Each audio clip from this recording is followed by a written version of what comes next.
I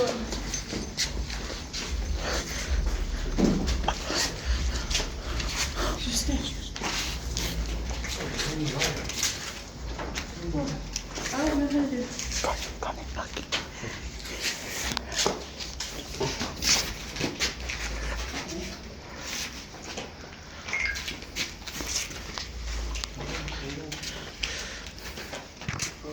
If anyone's successful in capturing him tonight, that'd be awesome. He comes and goes, you might be able to get him a little bit later. So this is the old photo center.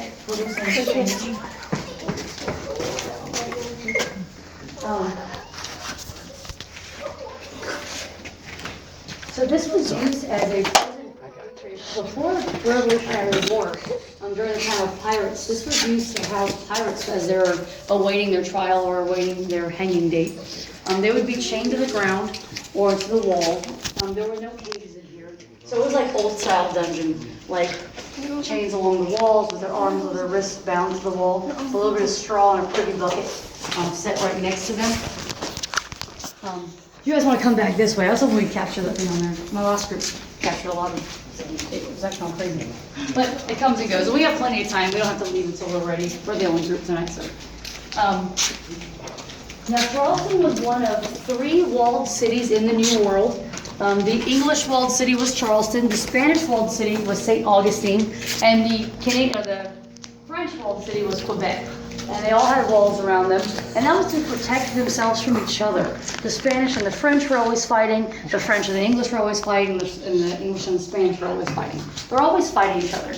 And so this is a section of the wall that's, the construction began in, I believe it was 1696, and it was completed in 1702.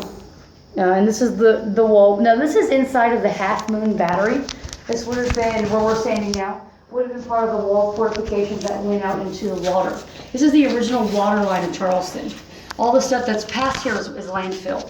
So Charleston, the peninsula itself, is 40% landfill.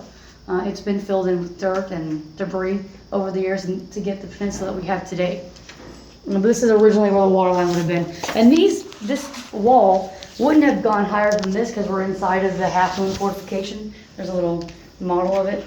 The wall would have continued on the outside to its full height all the way around in the big square that it encompassed Charleston.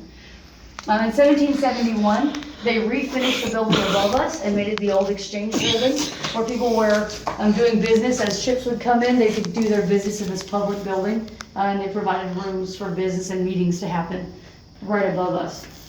And so I hear that this rises and falls with the tide. I have not seen it rise or fall, but as the tide comes into the water line is higher.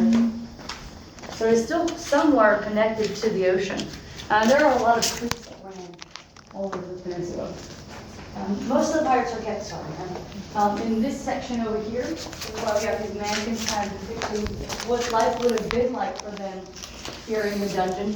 Can you imagine how hot it was out there in the hallway? That's how hot it would have been in here. There's no air conditioning in those days, so it would have been terrible. This guy creeps me out, but he's a really cool animatronic. I just saw a video of him actually working. He was pretty cool. He doesn't work anymore. I wish he did. Nope, nothing.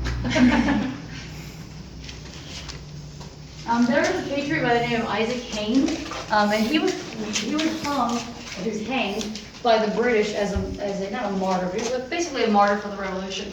But he was hanged because of crimes against King George. And the reason that he was one of the only ones hanged publicly for this is that he signed paperwork stating his allegiance to the crown. And even though he'd done so under duress, his signature is basically what secured his death by hanging. So they kept him down here for a number of weeks in horrible conditions. By the time they brought him out, he was so sickly that he may have ended up dying of natural causes had they not hanged him. But when they brought him upstairs, and they were parading him to the streets to White Point Gardens to hang him, they passed by his sister's home, and his sister had custody of his children because his wife had died the year before of smallpox, and they did not realize they were going to go past the sister's home. The children saw him on his way to be hanged, and they all ran to their father, and this being Father's Day, sad. They all ran to their father, and the sister said, "Please, Isaac, if you can at any point return to us, please do." And they believe that the apparition that we continue to see in this dungeon is Isaac Hayne, because he's trying to make good on that promise that he would come back. So it might be him. It might not be. Stede Bonnet was held down here for a little bit. Stede Bonnet is the gentleman pirate of Charleston. He was actually from Jamaica, but we call him Gentleman Pirate of Charleston because he frequented Charleston Harbor quite a bit, and then he was under the wing of Blackbeard. Now, Stede Bonnet, even though he's known as the Gentleman Pirate, here's the worst pirate. Like, even Blackbeard himself said that Stede Bonnet was the worst pirate he'd ever seen. He was a rich guy. He had a plantation. He got married to his wife. It was kind of an arranged marriage. And he went off and he bought a ship with cash instead of stealing one like a pirate usually would. And then he went to a tavern and he offered a lot of men monthly wages to be his crew. Now that's not normally how you pirate. Normally you earn the respect of these men and then you take some ships and you split the booty. But that's not how it went for them. He was paying them monthly wages. And they said he didn't even know how to sail. He was just relying on the sailors to know where they were going and how to do the sailing for him. And he had his ship custom built when he bought it. So his cabin was very ornate. He used to wear flowered robes made of silk. And every now and then, the crew hated him. He would take an easel and his flowered robe, and they say he would walk to the deck like this and set his painting up and paint. So I don't know if Stede Bonnet was doing other stuff on the side, but he was a terrible pirate. After Blackbeard got a hold of him and taught him how to be a pirate, he was much better, except he started attacking English ships, which was his downfall. And here in Charleston, we're an English colony, they decided to capture him, which they did. Colonel William Rhett is a scourge of the pirates. He was one of the best pirate hunters that we had here in Charleston. He captured Stede Bonnet. Stede Bonnet was only here a couple days when he told one of the guards that he would pay him off to bring him a dress so he could sneak out. The guard brought him a dress. He snuck out, and for about 3 days he was out on the land. He got to Sullivan's Island, where a cold front came through, and by mistake, he was still in his dress, by the way, that's why he was freezing. Cold front came through, still in his dress, he lit a bonfire.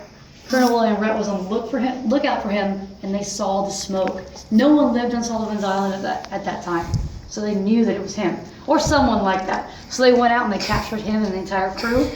They were brought back here, and then they hung him immediately.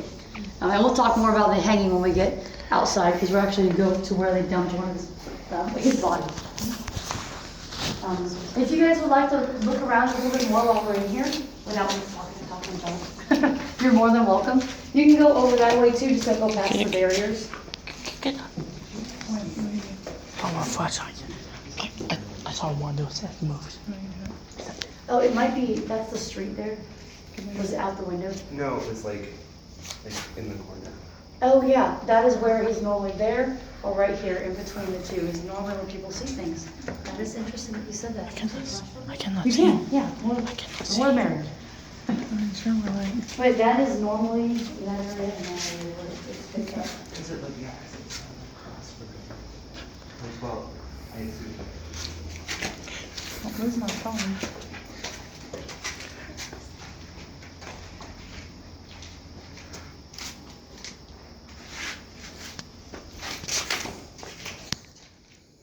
It's like another 4 minutes or so in here, then we'll get on there.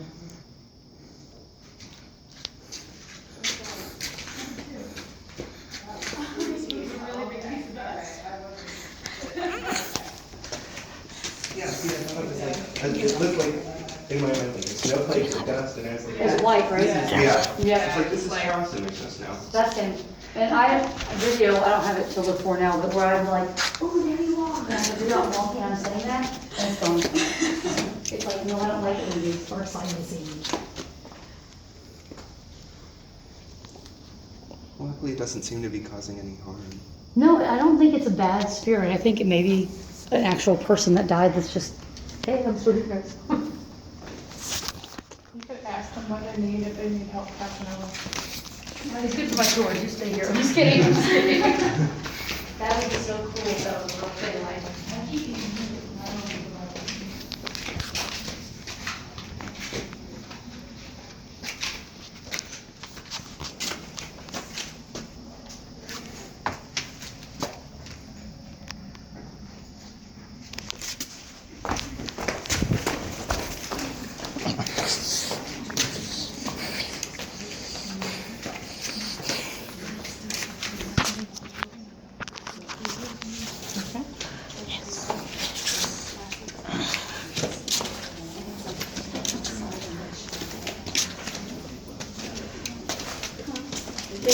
to go. No rush, if you guys would like to stay any longer.